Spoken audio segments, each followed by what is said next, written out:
Welcome back, listeners, to another interesting and insightful episode on the BizBlend podcast, the show where strategy meets soul and leadership goes beyond the buzzwords. I'm your host, Sana, and today we are not sugarcoating leadership, listeners. We are diving into what really works with someone who has spent over 40 years in the trenches, transforming startups, scaling multi million dollar organizations, and calling out the fluff with candor and care. And listeners, our guest today is Roy Cammarano, the executive mentor every founder wishes they had from day one. Now, he's the creator of the 6 R's framework, a no nonsense model for aligning culture, execution, and results so your organization doesn't just grow, it works. So, if you have ever found yourself stuck between vision and reality, burned out by your team, or just wondering why does it feel like I'm pushing up a rock uphill, this episode is for you. So, listeners, what I believe is Roy brings clarity, courage, and the kind of wisdom that doesn't just come from theory or books. It comes from battle tested experience. So let's quickly get into it. So, Roy, welcome to the show. And I'm really honored to have you here with us. Well, thank you. I thought that your insights during the introduction were even better than I would introduce myself, so I appreciate that very much. And with 40 years of experience, somehow that makes me feel old.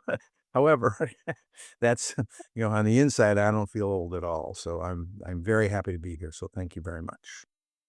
Thank you. Thank you, Roy. And wisdom doesn't have any age. So I would rather call it wisdom than knowledge because it comes from the ground experiences, the highs and lows. So let's start at the top, Roy. What exactly are the 6 R's, and how did you develop this framework? Thank you for that question. The framework was developed over years of trial and error, the iterative process. The mission statement of my company is transforming entrepreneurial visions and intentions into organizational realities and results. There's a disconnect in the brain sometimes between the what and the how. And I think it's connected by the why, which Simon Sinek talks a great deal about. We all really get into business. We kind of know what we're doing. If we have a good idea of why we're doing it, we're good. But then the how comes. And I've been working for 40 years on developing a toolbox that help entrepreneurs grow their business, grow themselves, and do it in a much more effective manner. The mentor's mentor type of analogy that you gave at the beginning is the story I talk about being a Sherpa who has climbed Mount Everest, because every one of the people who are going to Mount Everest are, A personalities, are do-gooders. They're gonna get to the top. They have it there. But what they have is they have a lot of enthusiasm, determination, psychology, physiology. What they don't have is guidance. What they don't know is where to step and where not to step. And so I like to believe, since I have, taken multiple companies over 100 million, one from hundreds of millions to billions, I have an insight on how to do that with entrepreneurs and entrepreneurial organizations. In order to do that consistently and effectively over time, I have designed and developed a tool. And in this instance, that particular tool that we talk about today is the 6 R's.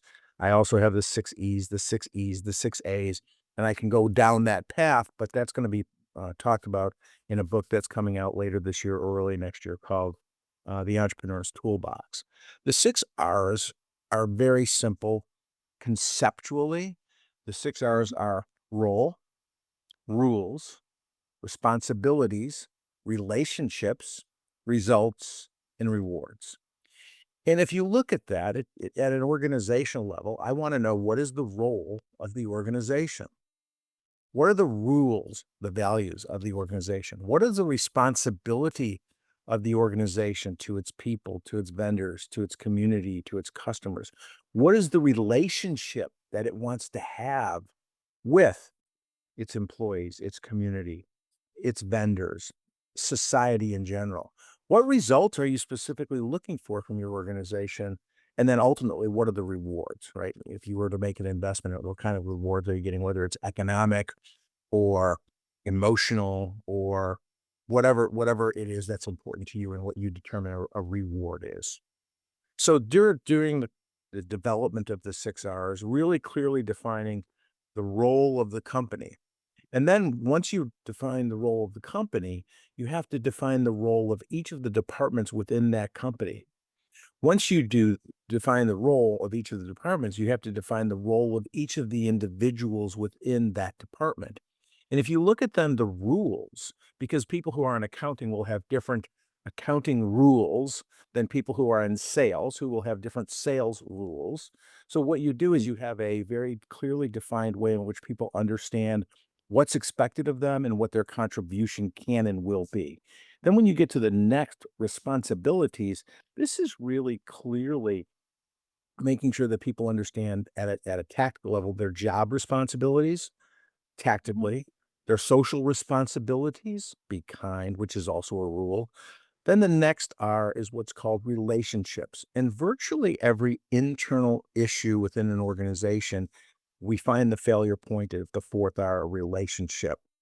Someone in the contact says, I did this salesperson can't do this. The salesperson says, I was told I could do this. So there's a relationship breakdown. If you move that up to the responsibilities, what were the what really happened? What are the rules? What are the rules? It helps you create a new tool to identify issues, gaps, and then to resolve them.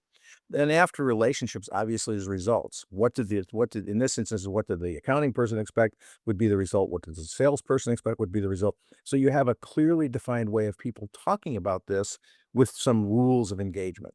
And then what are the rewards? How are people compensated economically, et cetera? So that's uh, two tries at overviewing the 6 R's for organizational growth and cultural uh, s- mm, enjoyment.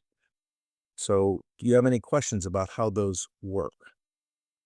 Yeah, absolutely. I'll come to that, but I one of course, relationship is something that you pointed, and I think that's a part of the human side of any business, of any organization, which I think it holds more relevance when, especially in today's context, when we are talking about remote jobs or remote working, remote team management, AI, and digitization of everything, automation. So I think this particular R, it really holds a higher relevance for me personally, and I'm very sure for many of our listeners. Another one of the R's I would like to highlight is responsibility. Now, when it comes to leadership, Roy, I think accountability, we do talk about, but few actually build it into their team culture. So according to you, what's the disconnect? I mean, how do you make responsibility part of your organization's DNA, not just a buzzword or not just a part of the mission and vision of the organization or the company on paper? I'm I'm glad you asked that question, and I Mm-hmm. apologize for the phone. It was on mute. Lord. The ability to build this into an organizational culture is really critical right from the beginning. And in one of the books I wrote called Entrepreneurial Transitions, which was an Inc. Business Book of the Year and a Success Magazine Editor's Choice Award winner 30 some years ago. So be very clear. That book was written in 1993. It is still relevant today, called Entrepreneurial Transitions. I have a bet with every entrepreneur who reads it. I hand them the book. I say, read the first 2 chapters. If it's not 95% accurate to you, I will pay you $100. And you, the reader, get to determine if it's 95% accurate. And Mm. tens of thousands of people doing that. I've never had anybody ask for the $100. The reality of it is that when an entrepreneur founds a company, their organizational structure is a lot like this. It says it's us and it's them, or it's us and it's the customers, or it's us and it's a very big grouping of us. And there's really, when you talk about it and the entrepreneur talks about us and then the customer, almost always what they do with their hands is they put their hands down when they talk about us, and then they put their hand above their head when they talk about their customers. So the physiological interpretation of that is the customer is always higher than uh, the organization. Very quickly, they go from what's called entrepreneurial genius phase in my book to what's called benevolent dictator. They know they have to organize. They know they have to put departments in. They know they have to do things. Whether they have the skills or not is a different conversation. As soon as they do that, the organization tends to become primary and not really the customer. Then they're frustrated, and the entrepreneurs go into what I call disassociated director. They're not really sure what to do. The organization has matured. They have people who want to be responsible and accountable, so that it's very difficult. So you have essentially infancy, then you have puberty, then you have adolescence, which is where everybody, the child knows more than the parent, and then you get to adulthood, which is then visionary leadership. But in between there, in that analogy, where you are attempting to get people to do things is by inverting the organizational structure. So you never lose sight of the fact that the customer is above Mm. the organization. You put the board and the CEO at the bottom, the foundation of the organizational structure, and then you build services, products, and ways in which to interact with the customers all the way up. So the person who's interacting with the customer the most has essentially the most power. So you invert the organizational structure, you create rules, both inside each functional area, accounting or sales, and then you create cross-functional teams so that people understand and appreciate each other, so that when a customer has an issue, people are lined up to help that customer get to that next level. Now, that alone will improve the organization tremendously. The next part is that where I think entrepreneurs make a difference is as they organize their business, they start to put in managers, and managers are really important for key performance um, information, for metrics, for making sure that people know what their job is, how to do their job. And what I have learned over an extended career is that as soon as I give somebody the title of manager, I create a bit of a hostile relationship between the people who they work with and themselves. So I like to call it a coach. Oh. And the psychology difference there, and there's been other people a lot smarter than I am who have done research on just converting the word manager to coach, because a manager's job is to provide you guidance and tools and goals for you to accomplish a goal that they set. But a coach, their job is to provide you guidance and tools and support and metrics and goals that you set. So what a coach can do all the time is help you achieve. What a manager does for you is hold you accountable for achievement. And I think people like to achieve. I don't think they like to be held to standards of achievement. So culturally, you have to look at how is each one teaching one, and how connected can you be to continually be kind to your employees? Because if you're kind to your employees, they'll be kind to your vendors. If you're kind to your employees and your vendors, you'll be kind to your customers. If you're kind to your customers, they will in return be kind to you. So kindness becomes really important. But kindness in and of itself, especially when you go to the our relationship one, is very difficult, because that we have to be effective communicators. So in order to build a great organizational culture, you have to provide tools that are consistent, rules, okay, that people know they're held accountable to, responsibilities, relationships, so that they actually have the skill sets to do that, how to effectively communicate, right? Words are 7%, tone is 38%, physiology is 55%. So how do you teach and help and train your organization to be kind and respect people utilizing the effective communication tools? And it, when you talk about this independently, it seems like it's a lot, but it comes down to really caring about what you're asking people to do, the tools that you're giving themselves, right? I have a tool called Knowledge, Tools, and Support. The knowledge is people understanding what to do. The tools are having the resources in order to get that, and the support is having a culture that makes it available to get to that point. And that's built into another tool called the 3 Ps for purpose, which aligns with knowledge, performance, which aligns with tools, and personality, which aligns with support. And when you do those things in a Venn diagram and bring them together, if you stay right in the middle, you have a purpose and people understand it and they have the knowledge to perform. When you have personality, an organization that people like to come to and support, they know they can perform. They don't have to be perfect. They have to just consistently strive for perfection. And then performance, which is the tools and the actual goals in order to get to a point. When you're in harmony with those things, an organization goes a whole lot more effectively. Doesn't mean it's perfect, but it means there's boundaries, rules, and tools that people can go back to and say, "How do I resolve this issue now?" Yeah, that definitely makes sense. And one term that you used is benevolent dictator. Um, I think that is something, it's counterintuitive in its own sense.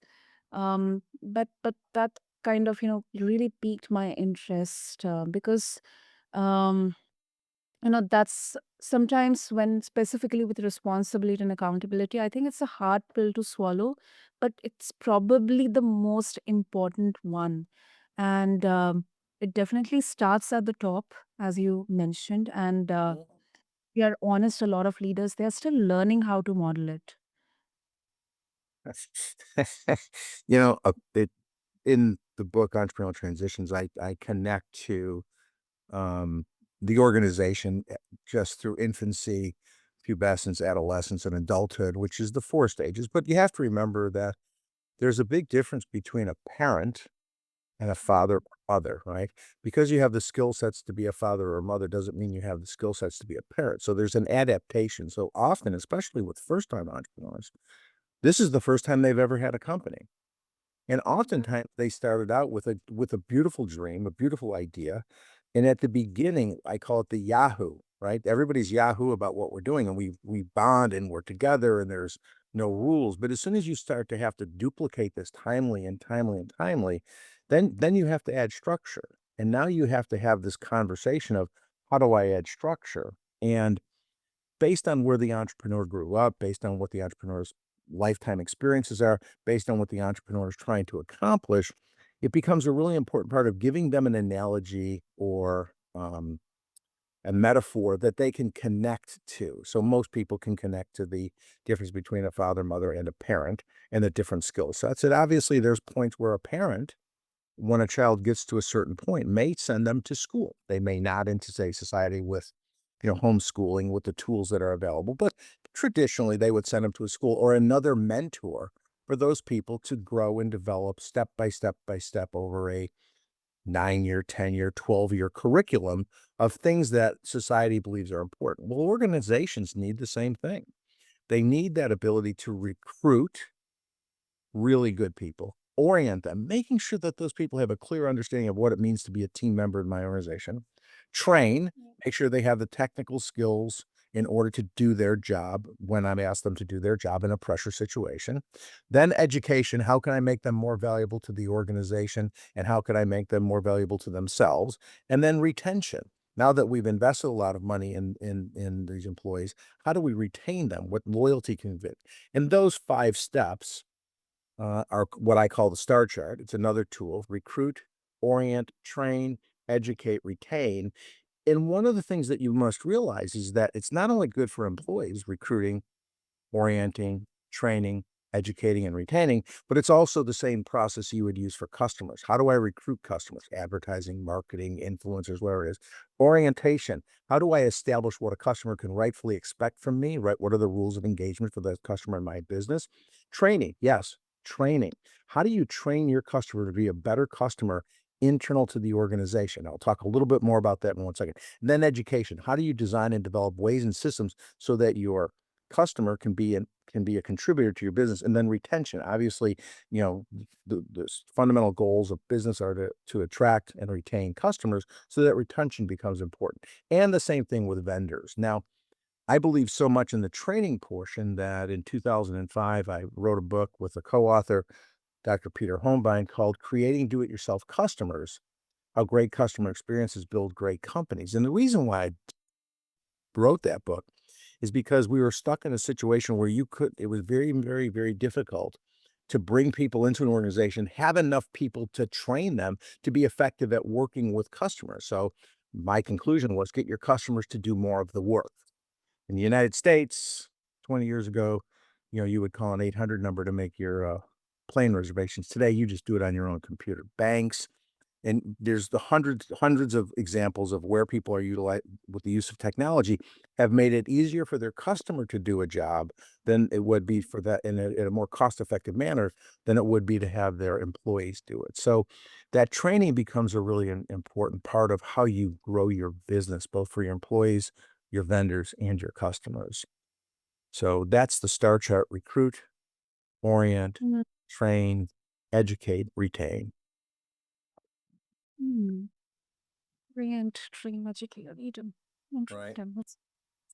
I mean, it's kind of it's you are putting structures. You're also flipping the scripts in there because until now, I was personally aware of the fact that there's definitely a huge difference, a big difference between a leader and a manager. But then also having managers at the mid-level, it's really essential, for creating that collaborative culture, for making sure Yes. or the engine. So I think you are really flipping the script for someone at the managerial position as well. Instead of addressing them as managers, let's reorient them in becoming coaches. Right. I think a great manager is a great manager, but if you look at all the things that make a great manager, you can apply all those same characteristics to coach. And I think societally in every country we're in, managers are bad, coaches are good. So let's just take advantage of the positive mindset and create a way to do that. It also changes what holding people accountable means to a coach versus a manager. A manager can abdicate their responsibility to the employee to say, you didn't hit your performance metrics. Whereas a coach, if we didn't win the game, the coach has to accept their share of the responsibility. It's the Mm. coach's job to get the player to perform. It's a manager's job to help an employee be able to perform. But in the way in which most bureaucracies get there, get to the point, the culture that it builds, it isn't necessarily what happens on a day-to-day basis effectively. I agree. I agree with you. And that's why I can draw so many parallels. The example you gave about the difference between a parent and then a father or a mother. Mhm. So like, Yes, and again, what I try and do in helping people is I think if you can connect to something like kind in your mind, oh, it's kinda like this, so it's kinda like that, and if you can like kind and remember, be kind always, right? So I'd use it deliberately because it has more than one meaning. It's be likable, be kind. It's like kind. So if I can give you an example that you can connect to, then you can mm, utilize that to get the next level of learning and you can actually learn from it. Then I've changed from a training to an educational perspective so that you're now able to contribute your skill sets and expertise to where we're headed to with our customers, our vendors, our employees, our company. And it gives people a better connection to culture when they know they're going to be respected. It's the like kind. I want it to be likable. I want it to be kind. So it can remind us of when things are going well. hmm. No, Roy, although we have a bit of a time constraint here, but I would like to put a little bit of limelight on results. Now, in the business world, everyone says that it's all about the output, it's all about the results. Results should come first. After all, we are in business to perform. But your model, it places things like reflection and respect, relationships, before results. Why that order? I mean, is there any specific reason behind that particular order in the 6R framework? Well, I think you're yes, there's always a specific reason and purpose between everything I do, and you need to be purposeful in life. You need to understand what you're doing. It's the iterative process. I've had, 30 or 40 years to refine some of these ideas in situations where sometimes I didn't do so good. The 6 hours used to just be 3. Okay. So they got expanded based on the culture of where people are and what they're doing. But the reason why the role of the organization and the role of departments and the role of the people comes long before the results is because if you really look at this and people, I believe people are motivated by one of four things: pride, fear, imitation, and gain. Two are external. Gain and fear are external. I'll fire you if you don't do this. I'll reward you if you do this. So those are gain.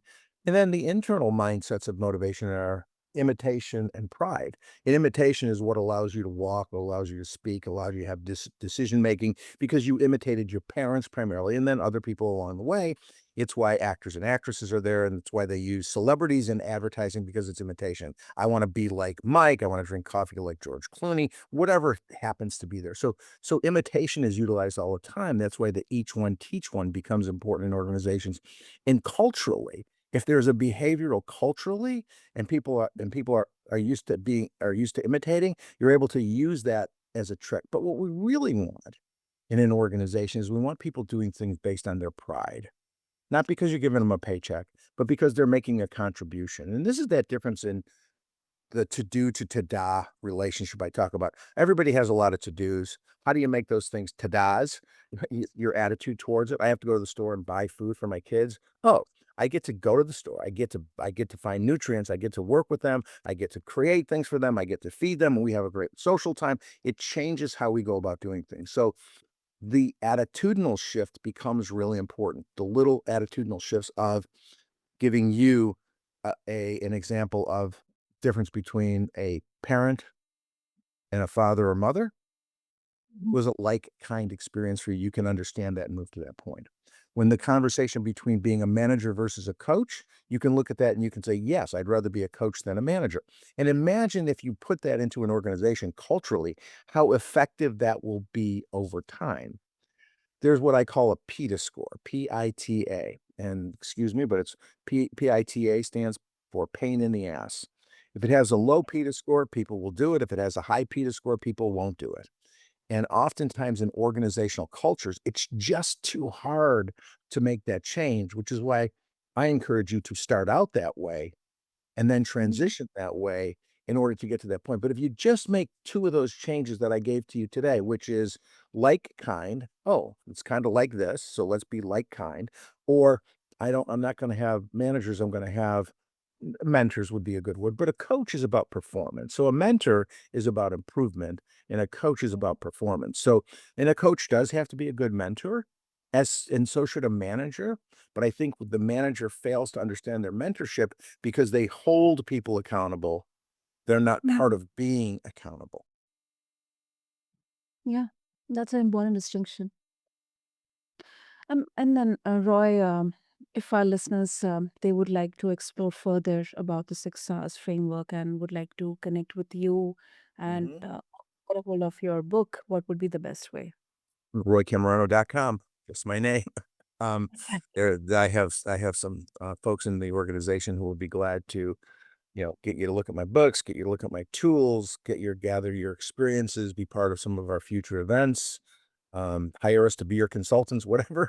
You know, we we have a team of people who live and breathe this every single day. Some have been working for me doing this things for more than a decade. So they bring a lot of experience and in-depth information. And I think that's a really important part of, when you're utilizing a tool is it's not just I hand you a hammer, so everything you see is a nail. It's a toolbox of things that are critical to working with people, and that's coming into your organization with a toolbox from a master carpenter versus, I have one tool, it's a hammer, and everything in the world looks like a nail. You have to be very careful because electricians have a different toolbox than carpenters. Carpenters have a different toolbox than painters. So culturally, you have to decide what kind of organization you're going to have in order to make sure you have the right tools to help your people accomplish their goals, which in turn will help you accomplish your goals. I really love that explanation, Roy.